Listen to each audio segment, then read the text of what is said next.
انا راجل عاوز علاقات كويسه مع ايران.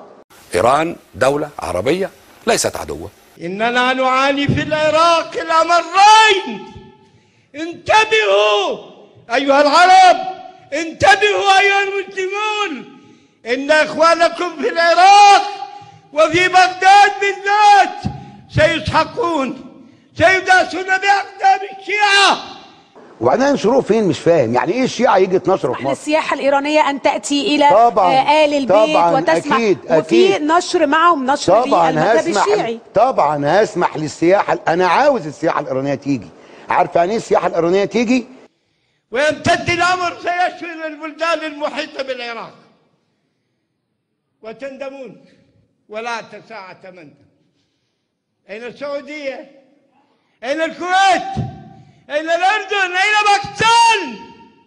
إلى المسلمين في بلاد الحرمين وفي الكويت وفي مصر وفي بلاد الشام وفي الإمارات العربية، إلى المسلمين في العالم الإسلامي نقول لهم: احذروا خطر الشيعة الروافض، فإنهم لا يرقبون في مؤمن إلا ولا ذمة.